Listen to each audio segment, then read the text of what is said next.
15 شوبات واتە 15 مانگە بەڕێز عەبدوڵڵا ئۆجالان پەیامێکی هەبێت ئەوەی کە پێشبینی دەکرێت ئەو پەیامە چی لە خۆی دەگرێت و عەبدوڵڵا ئۆجالان دەتوانێت لە زیندانەوە ڕەنگڕێژی ئاشتی بکات لە تورکیادا؟ زۆر سپاس کاکە 15 شوبات وەکو ئەو ڕاگەیانەی ئێوە بە ناوی مراد قەرێڵانەوە خوێنتانەوە ئەوە دوایین کۆبوونەوەی نهێنی کۆنسیل سەرۆکایەتی پەکەکەیە لە قەندیل بەڕێوە چووە بۆ وەڵام بە ئەو پێشنیارانی کە تا ئێستا تورکیا کردوێتی و تا ئێستا ئۆجالان جاروبار لە ڕێگای ئەندامانی دەمپارتیەوە ئەنجامی داوە. لە ڕاستیە 15 شوباتی ئەمساڵ هاوکاتە لەگەڵ 26مین ساڵەی دەستگیرکردنی عەبدوڵڵا ئۆجالان لە کینیاوە بۆ تورکیا. لە ڕاستیە ماوەیەکی زۆرە باز لە پرۆسی ئاشتیەکرێ و نامەکەی کۆنسیل سەرۆکایەتی کەچەکەی پەکەش ئێوە دیقەتان دابێ چەند پارادۆکسی تایەکیانەوەیە کە ئەڵێن ئێمە ئامادەین بۆ چەکدانان بەڵام چەکدانانێک بە تەنها ئەگەر ئۆجالان لە پرنس کۆنفرانسێکی ڤیدۆیە ئەو قسانە بکە ئەو کافی نییە بۆ ئێمە ناتوانین ڕازی بین بەوە و بەبێ قسە تەنها ئۆجالانی دەتوانێت کارێک بکە کە چەکمان پێدانێ. دوایش لە شوێنێکی ترا ئەڵێ ئەم کارە پێویستی بە کۆنگرێ واتات بە تەنها پێویستی بە قسە نیە، پێویستی بە کۆنگرێ پەکەیە، ینی کۆنسیل سەرۆکایەتی پەکە بڕیاردا کۆنگرێ خۆی بەستێ و لەو کۆنگرەیە بڕیاردا و ئەمە ینی سەلاحێتەکە لە قەندیلە لای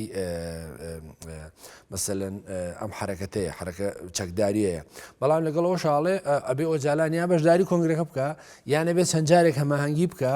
یان ڕاستەوە خۆ وەفدی ئێمە بڕوە ئەم دانووسانە بکە یان بە هەر حاڵ ئەو قسانە دەلالەتە لەوەی کە پێکاکە لەم وڵامەی کە داوێتیەوە بەو چاوەڕوانیانەی کە هەیە ئامادە نیە چەکدا بنێ و ئەگەر ئۆجالان 15 شوباتیش داوای چەکدانان بکە بەبێ ئەم ئەڵتەرناتیڤ و بەدیلانەی کە کۆنسیل سەرۆکایەتی پەکەکە ڕایگەیاندووە ئیمکانی چەکدانان نییە و جا قسەکەەوە یەکێ لە نووسەرە بەناوبانکانی تورکیا لە 1 ڕۆژی ڕابردوو ئەوی ڕاگەیاندووە کە تورکیا ئەوێ چەکدانانی پێکەکە لە قەندیل بە عەبدوڵڵا ئۆجالان جێبەجێ بکە. باش بەس عەبدوڵڵا ئۆجالان بخوا دێ 15 سباتی دەت ناف پەیاما خۆدا ئەڤی تشتی بکە دەبێژت ئەگەر بکەت نەرینە هەوە چونکە ئەگەر پەکێکە وصل سەر هەڵوستی خۆ بێت سەروێ چەندە بێت و ئەدوێت شەرت و مەرج هەنە دێ پەکێکە وی دەمی وێ گۆداریاوێ پەیامێ بکەت. لە ڕاستیە وا دەرەکەوێت کە عەبدوڵڵا ئۆجالان پەیامێک بدا و داوای ئەو کارە بکە بە نەزەری من بەبێ ئەوەی کە هەلومەرجەکە تەواو لەبار بێ چونکە هەم یان دیقەت بە لە ماوەی ڕابردوودا 4 جار ئەردۆگان خۆی چۆتە ئیمراڵی عەبدوڵڵا ئۆجالانی بینیوە و 6 جار دەوڵەت باخچەلی بە نهێنی عەبدوڵڵا ئۆجالانی بینیوە هیچ کام لەم دانیشتە نهێنیانیان نەپەخش کردووە نەباسیشیان کردووە ئەوە جگە لەوەی کە هەریەکە لە هاکان فیدان و ئیبراهیم کاڵنی سەرۆکی دەستگای میتیش بە نهێنی ئەویان بینیوە بۆ بەڵام بە نەزەری منەوەیە کە هیچیان ئەم وەفدانەی تورکیا هەر کامیان نەگەیشتونەوە قەناعەتی عەبدوڵڵا ئۆجالان قسەیەکی جددی یا با بڵێم بەڵێنێکی جددیان پێ بدا بڵێ من بانگەوازی چەکدانانەکەم بەبێ ئەوەی قەندیل ڕازی بێ و تورکیا ئەمەیەوێ لە ڕاستیە و ئاک پارتی و مەهەپە ئەمەیانەوێ ئەیانێ عەبدوڵڵا ئۆجالان بڕیاری بانگەوازی چەکدانان بکە ئەگەر پەکەکە ڕازی بێ یا ڕازی نەبێ بەبێ شەرت و مەرج بەڵێ ئەمە لە حاڵەتێکا کێشە دروزەکە کێشەکەوەیە کە ئەگەر باڵێک لە ناو پەکەکە باڵی ڕاستی پەکەکە بەمەش قەناعەت بکە باڵی چەپ باوەڕم وایە کە قەناعەت بەوە ناکە و دوایی ئەم هێزە کاریگەری وڵاتانی منتقەی رووسیا و ئێرانی لەسرە و دوایی چەکدانانیش بەڕاستی یەکسانە بەچی ینی ڕاستە لەم دانووسانانەیە ئەوەندەی من بزانم لایانی سێم بەریتانیەکان حزوریان هەیە بەڵام هێشتا پەکەکە ینی نەگەشتۆتە ئەوەی کە سیغەیەک هەبێ سیاغەیەک لەسەری ڕێکەون بەم قەید و مەرجانە مەسە ئەوان پێشنیارەکانیان معقولە پێکاکەڵێ مەسە ئۆجالان لە زیندان ئازاد بکرێ و دوای ئەوە مەسە ئەوەی کە خاڵی ترە پرۆسی قیوم کۆتایی پێبێ و ئەو 11 هزار کەسێک کە کەچە دەن لە باکوور گیراون ئازاد بکرێن و سەرۆکایەتیەکانی وەکو گوڵشان کاتناک و سەلاحەدین دەمیرتاش و چوش ئەمانە ئازاد بکرێن ئەمانە قسەی معقولن لە بەرامبەر ئەوانەیە و دوای ئەوە پرۆسەکە بچێتە بواری جێبەجێکردنەوە ئێمە چەکدانین ناف لە دوانێت خۆدا ئەردوغان بخۆ بەحثی چەندێکت بێشت احتیمال هەیە ئۆجالان بخۆ نەبێت ژە ئیمراڵی دەرکەوت یعنی ئەڤە نیشانە چییە؟ وتيجي بجد احتمال هي أوجلان بخو نفت جا إمرالي بدركبت يعني هرت ناف زنداني دا بمينه آخر فيستاوية بەڵێ ئەوە قسەیەک بوو یەکێ لە ڕۆژنامە نووسەکانی تورکیا بنای ئەڵڵاو جالانە وڵی کودەوتی و توێتی نامەوێت لە قەندیل بێم لە ئیمرالی بێمە دەرەوە شوێنەکەم زۆر ئارامە و نەشت ئەمانە بەڕاستی لە دەوڵەتێکی وەکو تورکیا ئەوەشێتەوە ئەم قسانە ئەگەر مەسەلەن عەبدوڵڵا جالانەیە لە زیندانە بمێنێتەوە ئەمان بۆچی ینی مەسەلەن کەواتە با بڕۆن لەگە پاکە ڕاستەوە خۆ دانووسان بکەن بە نەزەری من پرسەکە تورکیا جددی نییە یعنی نەک هەر لەوەی لەم پرسایە جددی نییە لە بەرامبەریە مەسەلەن هەموو ڕۆژەڵە نەبێ ئێمە تیرۆر کۆتایی پێبینین و پەکەکە چەکەکانی دانێ و هەسەدەشیان خستۆتە سەری هەسەدەش چەکدانێ بە نەزەری من ئەمە نیەت باشی نییە و دوای ئەوە خاڵێکی جەوهری هەیە بەڕاستی خۆیان پرسانە لە ساڵی 1990ەوە لە نێوان تورکدۆزال و جەناوی مام جەلال دەستی پێکرده بوو و تەنها 2-3 مانگ دوای دەستپێکردنی پرۆسەکە ئۆجالان ئەفو تورکدۆزار کوژرا لە پرسێکی نێنیە کوژرا بۆی ئەم پرۆسەیە سەرکەوتو نەبێت 2010 دەستی پێکردەوە 2013 بە ئاگاداری بەریتانی و نەرویجیەکان لە ئۆسلۆ دەستی پێکردەوە ئەو کاتێکە شەمدی ساکی خۆتان نەزان هەندێک کردەوەی کرد و پرۆسەکەی تێکدا و دوایش لە پرۆسەیەکی نهێنیدا باسرایەوە بۆ تورکیا ئێستا کە پرسەکە دەستی پێکردوێتەوە بە نظری من ئەوان ینی هیچ پێشڕەفی دەوڵەتی تورکیا هیچ پێشڕەفتێک ناکە مەسەڵەن ئێستا ئێمە شایەدی ئەوەین لە 2019 ڕێکەوتنی نێوان حرەکەی فارک و دەوڵەتی کۆڵۆمبیا هەموو پرسەکە بە ئاگاداری وڵاتانی سێهەم پرسەکە وردە جێبەجێکرا دوای حرەکەی فارک چەکی دانا و هاتەوە ناو حکوومەتەوە و ئێستا کارەکە زۆر ئاسایی ڕوە کاتی خۆی لە بینی یاسر عەرەفات و شمعین پێرۆز و ئیسحاق رابین بە هەمان شێوە ڕوویدا لە بینی دیکلێرک و ماندێلا ڕوویدا یعنی بەڵام لایانی سێم ئامادە بوو و دەوڵەتیش جددی بوو لە پرسەکە سەریش کەوتنها پرسەکەی فەلەستین بە جۆرە لەو کاتە سەرکەوت و هەم پرسی ئەفریقای باشوور بۆ دەوڵەتێکی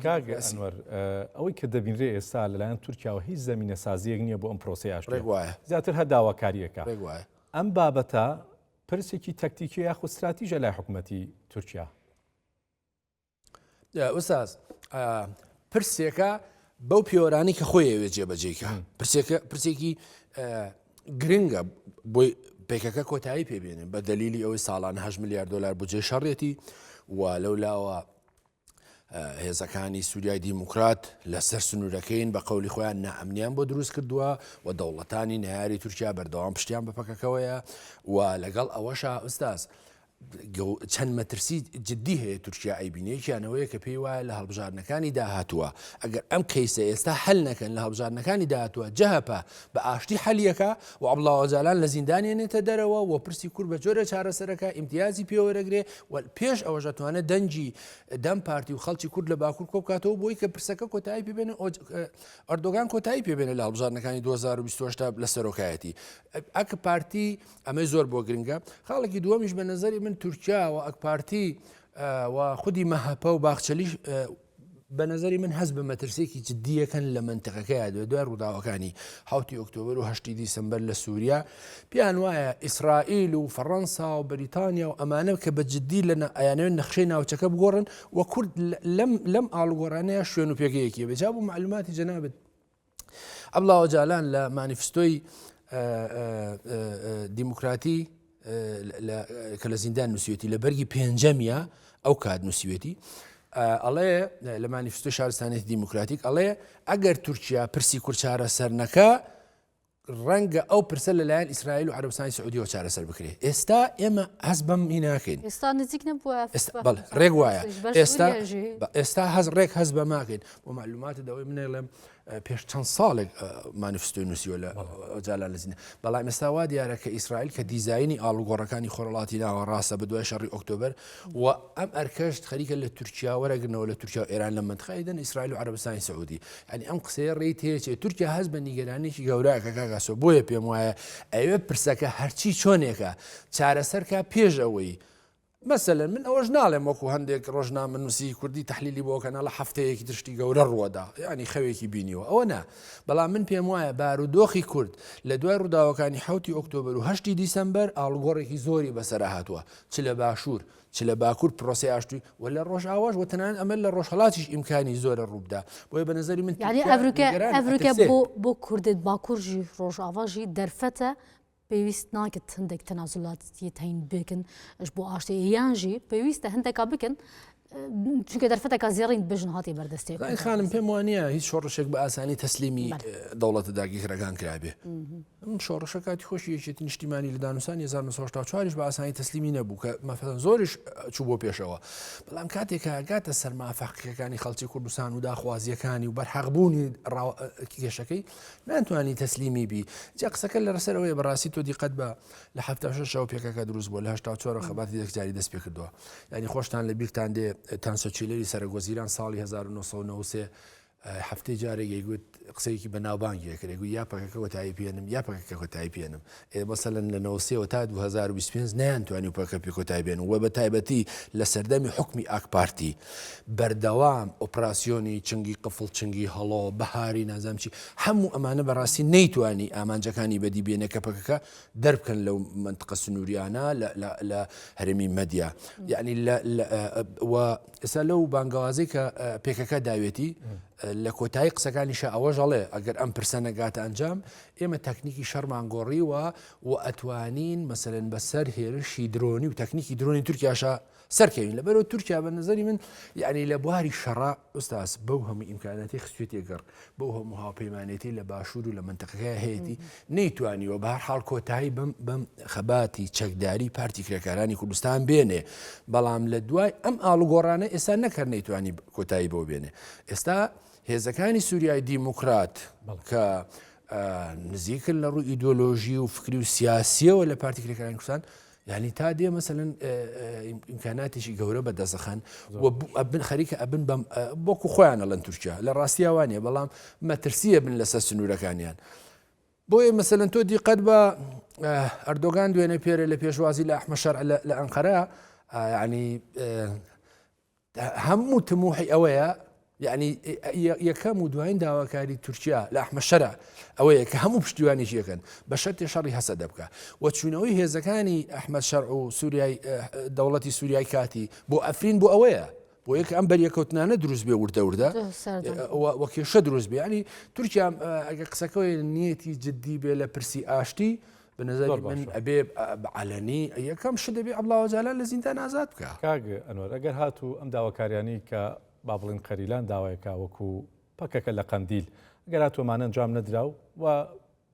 ئۆجالانیش لە پەیامەکەی 15 مانگە داوای چەکدانانی لە پەکەکە کرد و پەکەکەش چەکدانانی بەو شێوەی کە لە ڕاگەنراوەکەیە بڵاوی کردوەوە پرۆسی ئاشتی بەرەو چ قۆناغێکی تر دەڕوا کاگاسە ئەو قسانەی کە وەکو وتم لە دوایین پلونیۆم یا کۆبوونەوەی گشتی پێکەکە لە قەندیل کراوە ئەوەی کە بەڕێز مرادقلەیان ڕاگەیاندووە پارادۆکسێکە کە ئاڵێن ئێمە ڕێز لە ئۆجالان نەگرین وەکو ڕابەری خۆمان بەڵام بە قسەی ناکەین ئەگەر پێکەکە کۆنگرە نەکە و ئەگەر ئێمە 100% قەناعەت بەوە نەکەین کە ئەم پرسە سەرکەوتووە بێ ئۆجالانیشتیایە سەرکەوتووە بێ بۆیە بەڕێز عەبدوڵڵا ئۆجالان لە پەیامەکەی 15 شوبات ئەگەر ڕێگا بدەن پەیامێک بدا و ئەگەر ئەوە نەبێ ڕێگە بکەوێتە نەورۆز بە نەزەری من هەر پەیامێکدا خلافی ئەم ڕاگەیانەی پێکاکا بێ ڕەنگی هەیە ئیمکانی هەیە ئوستاس بەشێک لە باڵێکی پەکەکە ئەمە قبولکە بەشێک باڵێکی بەڵام هەرگیز ممکن نییە باڵی چەپی ناو پارتی کرێکارانی کوردستان کە نزیکن لە رووسیاوە هەرگیز ئەمە قبولکەن بە نەزەری من بۆیە پێم هیوادارم مەسەلەن عەبدوڵڵا ئۆجالان 26 ساڵی زیندانی تێپەڕاندووە پێم وانە بە ئاسانی ئەم شۆڕشە تەسلیم بکە یان قسەیە بکە کە بێتە جێگای ئەوەی کە ئینشقاق ڕووبدا لە قەندیل یان بەگوێی نەکەن لە پێناوی چییە بۆیە خۆ قسەکە ڕاستە ئەگەر عەبدوڵڵا ئۆجالان یەقینی هەبێ لەوەی چەکدانانی پەکەکاتوانێت پرسی کورد لە باکوور چارەسەرکە وە زەمانێک هەبێ و ئەمە بە نەزەری من پەکەکە وەکو خۆشیان تویانە خۆ چیەکەن لە قەندیل خەباتی چەکداری لە بەشێکی زۆری دنیا نەک هەر باوی نەماوە لە توانم لە ماوەی 20 ساڵی ڕابردوو لە دوای جەنگی ساردەوە خۆباتی چەکداری مثلەن لە هیچ کام لەو شۆڕشانەی دنیا سەرکەوتنی بەدەست نێنا و مەسەلەن هەر هێزێکی کوردی کە لە شاق بۆکە گازۆخانم لە یعنی لە باشوور لە ئێستای ڕۆژهەڵات خەباتی چەکداری بۆ پاراستنە لە مافەکانی خۆی ئەنجینا مەسەلەن حرەکەتی وەکو کۆمەڵ ئێران چیەکە بە شاخەکانەوە ئەگەر مەسەلەن تۆ سادەتری مافەکانی پێڕەوا ببینی مەسەلەن پێکاکە مەسەلەن لە باشووریش کاتی خۆی بەڵام ئەگەر ئەمانە نابێ دەرەنجامی وستا هەموو ئەو ئاڵگۆڕ زروفە مەوزوعی بابەتیانی کە لە منتەقەکەیە دێن باشووری کوردستان دەرەنجامی ئاڵگۆڕەکانی شەڕی هەنداوە ئەزمموی باشووری کوردستان و ئەوی لە ڕۆژاوە ڕۆدا دەرەنجامی ڕووداوەکانی بەهاری عەرەبیە و ئەمەی کە ئێستا لە باکووریا لە ڕۆژهەڵات بێ ڕۆدا دەرەنجامی ڕووداوەکانی 7 ئۆکتۆبەرە لە هەموو ئەو زروفە مەوزوعیانە مافی گەلانی وەکو کورد و تامیلەکان لە منتەقەکەیە نازانم چی هەمووانە وردەوەفەکانی ئەمگەن شاندا دەمپارتیە چوناوی بۆ ئیمرالی ڕێنیشتێت وات ئەلگەل دەسەڵاتدار و پارتێن سیاسیین تورکیا دەرئەنجامێنوێ دێچاوابن هینچلێت خۆینن دەرئەنجامێن ڕێنیشتن جوینێن شاندا دەمپارتیە دگەل هەم ئیمرالیە هەمژل گەل ئالیەن ناوا تورکیا ئەزانی خانم ئەمە پرسیارێکی زۆر باش بوو لەو وەفدەی دەمپارتی زگە لە پەریون بڵدان و سری سوریا ئۆندر ئەحمەد تورکی تایە ئەحمەد تورک لە دەیەی نەوەتەکان خۆی ئەیگێڕێتەوە ئەڵێ من کە زیندانی بووم لەلایەن تورکەکانەوە لە زیندان تورکیا ناچاریەکردن پیسایی خۆم بخۆم بەڵام ئێستا ئامادەم دەستی ئاشتی دروستکەم درێژ بکەم یعنی لەمە ئاشتی خوازی تر لەکوێ دنیا هەیە مەسەلەن ئەمە نوێنەرایەتی مەسەلەن دەمپارتیەکە حرەکەتێکی کوردی نوێنەراتی بەشێک لە خەڵکی کوردستانەکە لەم پەڕی سوکایەتی پێکردنەوە دەستی ئاشتی من پێم وایە ئەو وەفدانەی خانم دەمپارتی بۆ زیندان لەگەڵ ئیمرالی ئەوەندەی من ینی دیقەت بم هەسەکەم وڵامەکانیان بەدڵ نەبووە یعنی پێم وایە خۆشیان بەو قەناعەتە گەیشتون کە ئەو پرسە جددینیە لەلایەن تورکیاوە ڕاستە عەبدوڵڵاوەجالانیان بینی و ڕاستە عەبدوڵڵاوەجالان داوای چەکدارانەکە ڕاستە بەڵام من پێم وایە دەمپارتی زۆرتر تەرەفداری ئەو بۆچوونانەی قەندیلە بەوەی کە ئێمە ڕازی نابین بە چەکدانان ڕازی نەبین بە هەر پرسێکە ناچارمان بکە بۆ یەڵم هیوادارم کە بەڕێز ئۆجالان مەسەلەن لە 15 شوبات قسەیەک نەکاوەکو ئەوی ئەو چاودێرە سیاسی توریگەڵێکە تورکیا ئەوێ کۆتایی بە خەباتی پێکەکە بێنن لە ڕێگە عەبدوڵڵاوەجالانەوە زۆر باش ئەنوەر حسێن شۆڤەکاری سیاسی سپاس بۆ بەڕێستان کە میوانیم گشتی هەواڵ دووبارە بەخێر بیکاگەن